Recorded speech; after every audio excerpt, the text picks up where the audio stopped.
네, 안녕하십니까. 오늘도 일상기도회를 통해서 하나님과의 교제로 시작하기를 원합니다. 오늘 우리가 함께 나눌 말씀은 창세기 19장 12절에서 23절까지의 본문입니다. 어제 나누었던 본문인 19장의 서두에 1절부터 11절까지의 말씀은 소돔의 죄가 개인의 타락의 수준을 넘어서 공동체 전체를 잠식하는 그러한 모습을 드러내고 있었습니다. 그리고 하나님은 천사들을 통해서 롯을 보호하셨고 심판이 가까워 왔다는 것을 분명히 드러내셨죠. 오늘 본문인 19장 12절부터 23절까지의 본문은 그 심판이 실제로 임하기 전에 롯의 가정을 어떻게 건져내시는지를 보여주고 있습니다. 이 장면은 무너져가는 도성, 곧 소돔에서 빠져나오는 이야기이지만 동시에 이 롯이라는 인물의 가정이 죄와 타협하면서 머뭇거리는 사람의 마음, 그럼에도 끝까지 견뎌고 끝까지 건져내시고자 하는 하나님의 자비가 함께 기록되어 있습니다. 오늘 본문 12절에서는 이렇게 기록하고 있는데, 그 사람들이 롯에게 이르되 이외에 내게 속한 자가 또 있느냐? 내 사위나 자녀나 성중에 내게 속한 자들을 다 성 밖으로 이끌어내라. 13절입니다. 그들에 대한 부르짖음이 여호와 앞에 크므로 여호와께서 이곳을 멸하시려고 우리를 보내셨나니 우리가 멸하리라 라고 기록을 하고 있죠. 여기서 그 이유를 분명히, 이 심판의 이유를 분명히 밝히면서 우리가 그들을 멸하리니 여호와께서 우리를 보내사 멸하게 하셨느니라 라고 이야기를 하고 있습니다. 이 심판은 갑작스럽게 일어난 것이 아니라는 것을 보여주죠.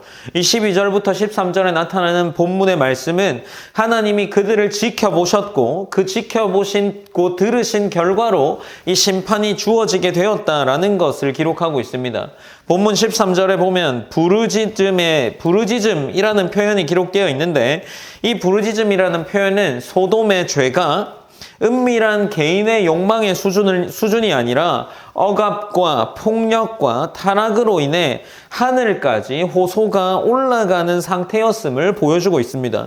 하나님은 죄를 가볍게 여기지 않으셨고 동시에 그 심판의 한복판에서 구원의 길을 열어두십니다. 그러니 심판과 구원은 서로 반대 방향으로 가는 것이 아니라 하나님의 공의 안에서 함께 진행되어 간다는 것을 보여주는 것이 오늘 본문에 등장하는 거죠. 이제 14절에서 롯은 그의 딸들과 결혼하기로 한 사위들에게 나아가서 말하고 있는데, 14절이 이렇게 기록합니다. 롯이 나가서 그 딸들과 결혼할 사위들에게 말하여 이르기를 여호와께서 이 성을 멸하실 터이니 너희는 일어나 이곳을 떠나라 하되 그의 사위들은 농담으로 여겼더라 라고 기록을 하고 있습니다. 그러니까 지금 이 롯의 꽤나 진지한 말을 농담으로 여긴 거죠. 그렇게 소돔의 현실의 모습이 보여집니다. 심판이 임박했다는 경고가 가볍게 취급되고 하나님의 말씀이 웃음거리로 들리죠.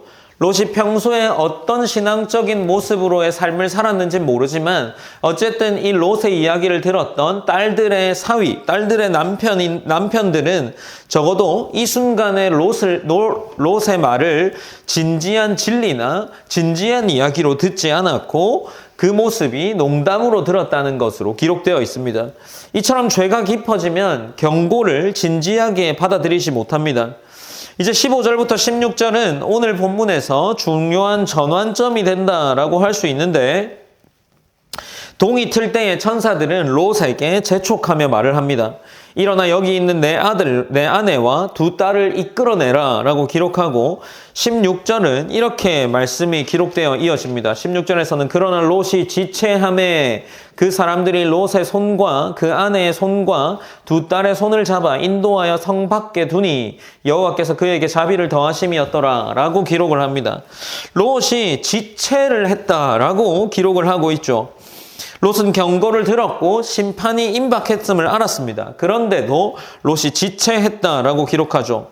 물론 이유가 나와 있진 않지만 여러 가지로 짐작해 볼 수 있을 겁니다. 익숙한 삶에 대한 미련일 수도 있고 지금까지 쌓아온 소유와 자리 때문일 수도 있습니다. 어쩌면 가족에 대한 고민과 불안한 마음이 그를 붙잡았을 수도 있죠. 그러나 성경은 이 지체의 이유를 밝히고 있지는 않습니다. 대신 그 다음을 이야기하죠. 여호와께서 그에게 자비를 더하심으로 라고 기록하면서 천사들이 롯과 그의 아내 두 딸의 손을 잡아 끌어서 성 밖으로 인도합니다. 그러니 지금 이것도 구원은 롯의 결단이 완벽해서 이루어지는 것이 아니라 하나님의 자비가 더 크기 때문에 이루어졌다라는 것을 우리에게 보여주고 있는 거죠. 이제 17절에서 천사들은 성 밖으로 데리고 나간 후에 다시 명령합니다.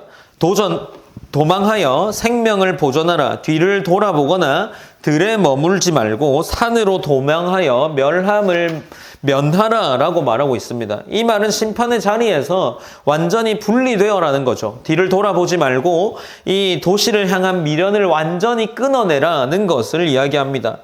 여기서도 마찬가지이죠. 우리가 여전히 주일 말씀을 통해서 듣는 것처럼 죄의 자리에서 구원을 받는다는 것은 마음의 방향을 완전히 돌이키는 일입니다. 하나님은 우리를 건져내실 때 그 구원이 완전한 분리로 이어지기를 원하십니다. 이제 18절부터 20절까지의 말씀은 롯은 여기서 또 한 번 인간적인 반응을 보이죠. 18절에서 이렇게 기록합니다.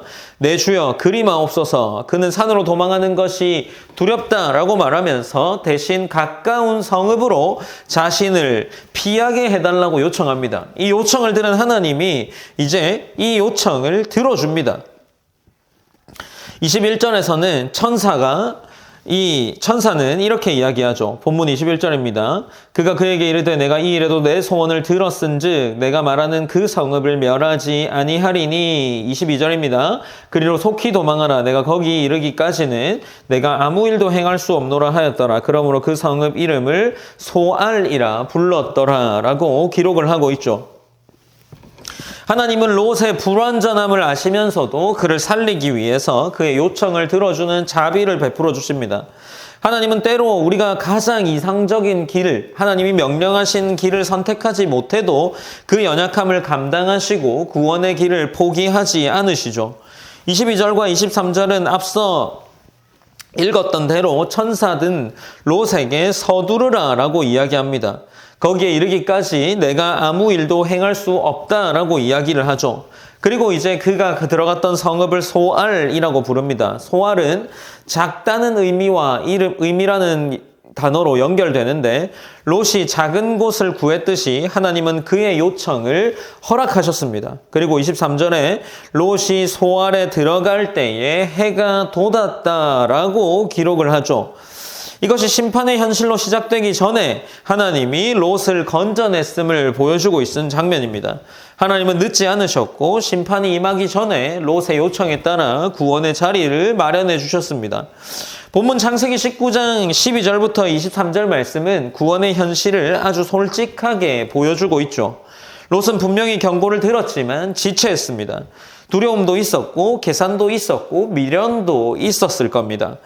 그러나 하나님은 롯의 손을 끌어내실 만큼 자비로운 분이셨죠. 이것은 우리가 구원을 붙든 것이 아니라 하나님이 우리를 붙드신 은혜입니다. 동시에 본문은 경고합니다. 심판의 자리에서 머뭇거릴수록 더 위험해질 수 있다는 사실을 말이죠. 하나님은 오늘도 우리를 죄의 자리에서 건져내시면서 뒤를 돌아보지 말고 생명의 길로 가라 말씀하십니다. 그러므로 오늘 우리가 살아내야 할 하루 또한 우리가 여전히 뒤를 돌아보는 어떤 세상의 기준으로 우리를 생각하는 그러한 삶을 살지 않기를 권하고 있는 겁니다. 우리 또한 구원의 손을 붙들고 미련을 끊고 말씀을 즉각 순종하는 삶의 방향이 되기를 원하고 또 그러한 삶이 되기를 위해서 우리 나름의 개인의 노력들을 해나가야 할 겁니다. 우리가 이 19장 12절부터 23절까지의 말씀을 통해서 함께 기도하길 원합니다. 먼저는 이 롯이 죄와 타협하며 뭔가 지체하는 모습을 보였지만 우리의 삶 가운데 이러한 지체하는 마음을 버리고 하나님의 경고 혹은 말씀이 있다면 즉시 순종하는 삶이 될 수 있기를 기도합시다. 그리고 두 번째로는 우리의 연약함 가운데도 하나님은 우리를 자비로 이끌어 가십니다.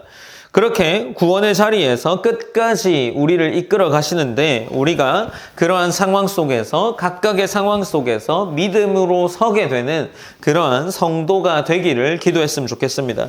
오늘도 우리가 한 주 또 하루의 삶을 하나님 앞에 잘 살아낼 수 있기를 기도하면서 또 개인의 기도 제목들로 짧게 기도하면서 하루를 시작하기를 원합니다. 제가 기도함으로 오늘 일상 기도회를 마무리하겠습니다. 사랑의 하나님 감사합니다. 하나님 우리가 오늘도 일상기도회를 통해서 하나님께 말씀으로 나아갑니다.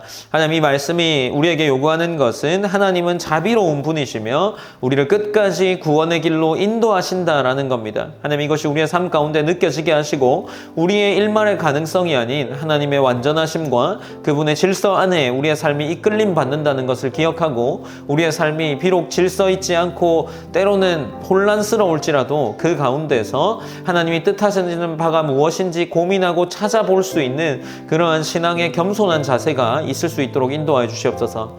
오늘 하루의 삶 가운데에도 하나님의 이끄심이 있는 하루가 되기를 기도합니다. 우리 성도 한 사람 한 사람의 삶을 붙잡아 주시고 그러므로 말미암아 하나님 안에서 깊은 교제가 있는 그런 하루가 될 수 있도록 인도하여 주시옵소서. 삶의 자리에서 하나님을 기억하는 성도가 될 수 있도록 붙잡아 주시옵소서. 모든 영광 하나님께 올려드리며 살아계신 예수님의 이름으로 기도드립니다. 아멘.